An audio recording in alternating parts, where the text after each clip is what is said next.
YouTube, what's going on? Welcome to another episode of the Silver and Gold Stack Attack. As always, a quick thank you for being here today and for all the amazing support. This is by far the best damn community here on YouTube, without a doubt. So everyone's talking about what the Fed did on September 18, and that's make the much anticipated rate cut of 50 basis points, or a half a percentage point, however you want to look at it. And naturally, stackers are wondering what will happen with silver and gold prices as a result. Now look, there's a lot going on in the world right now, and just about everything seems to have an effect on metals. We're seeing record high levels of geopolitical and domestic situations being thrown at us, and the insanity just seems to get worse by the day.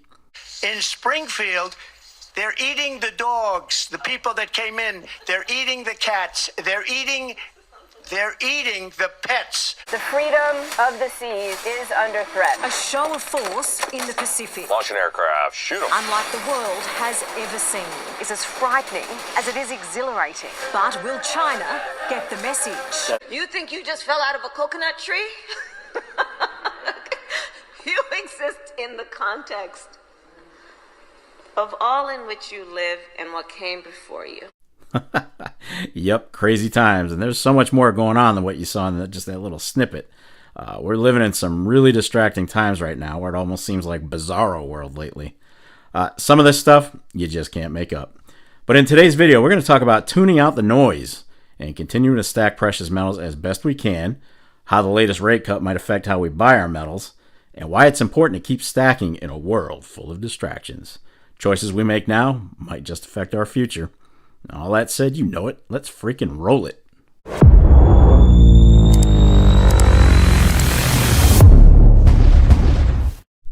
So really quickly, let's go over how a rate cut might affect precious metals. Now, most of you know by now, as we said earlier, the U.S. Central Bank kicked off what's expected to be a steady easing of monetary policy with a half percentage point cut on the 18th of September. And sure enough, just after that rate cut was announced, spot price today for the 19th of September has gold back to over $2,587 an ounce and silver crossing over the $31 an ounce spot price.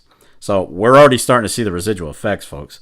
There was one New York-based trader that made a statement that a 50 basis point drop is good for gold because gold is in a bull market, which should help it move even higher.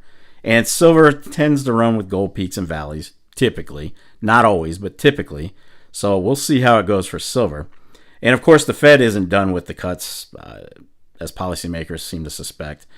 They see another half percentage point cut by the end of this year and another full percentage point 2025. So as the dollar weakens from these cuts and investors flock to put their money into gold, all of the other metals should benefit.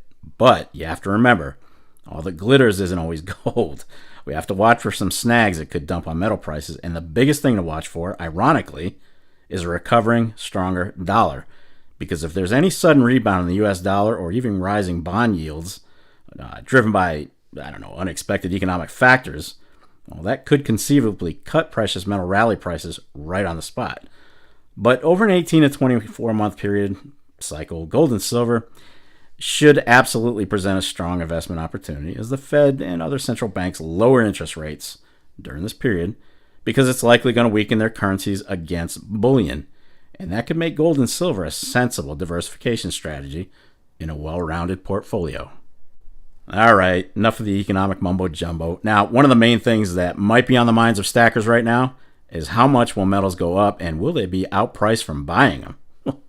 I mean, I can't speak for all stackers, but I would imagine a large spike could definitely be a detriment to some who are operating on, let's say, retirement income or limited spending. Now, I know I personally cut back when the highs hit earlier this year. We did get a brief respite in late summer when prices dropped, but that only lasted about 2 weeks.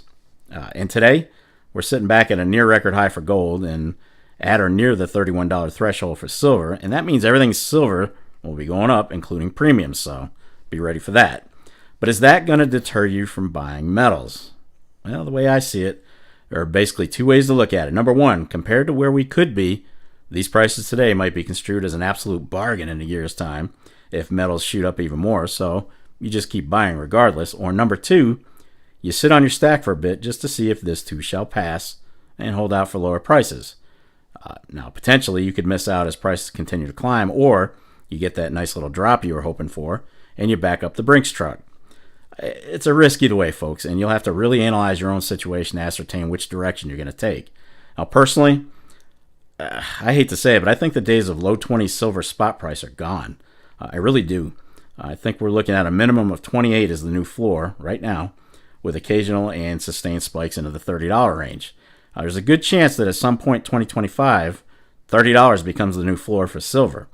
But when it comes to predicting what silver price will do, you're probably better off picking the winner of a sloth fight in South America.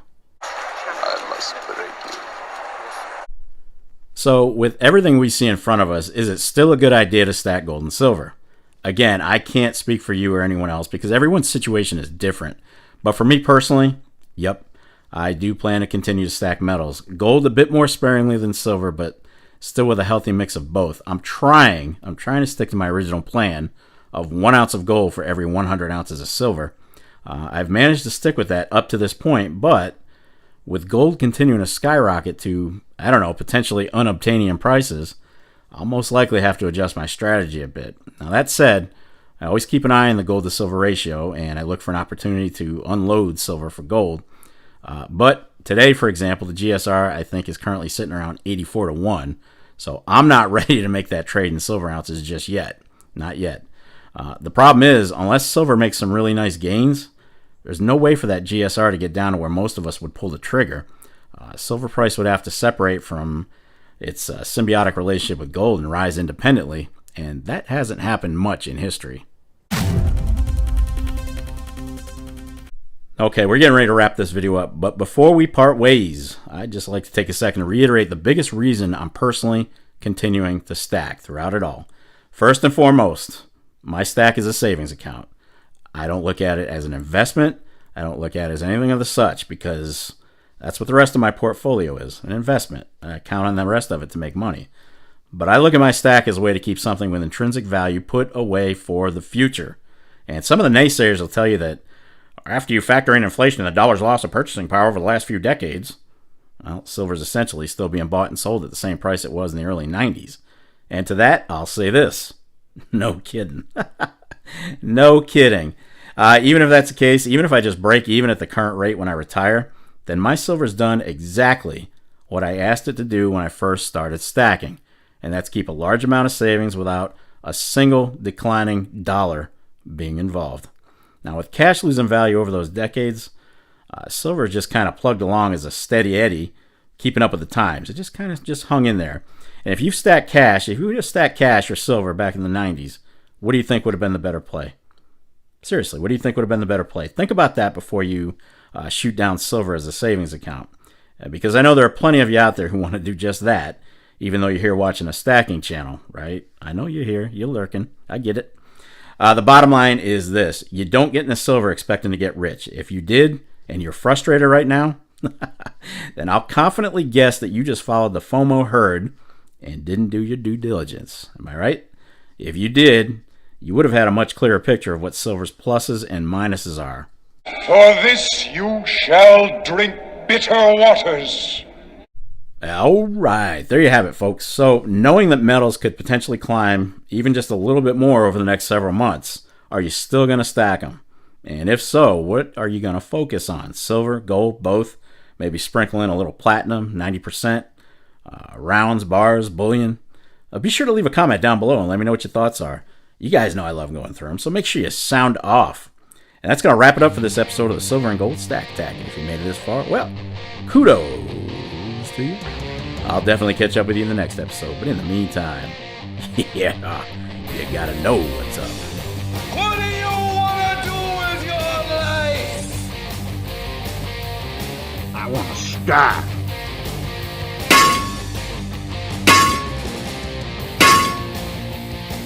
Damn right. Get stacked. Stay safe and be well, everyone. I am out of here. Peace, folks. I'll see you on Sunday.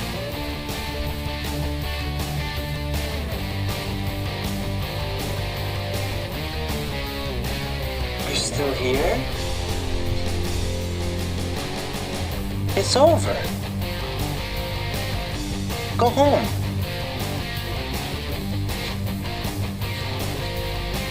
Go. Oh, yes. And what was that beginning, middle, and end part again?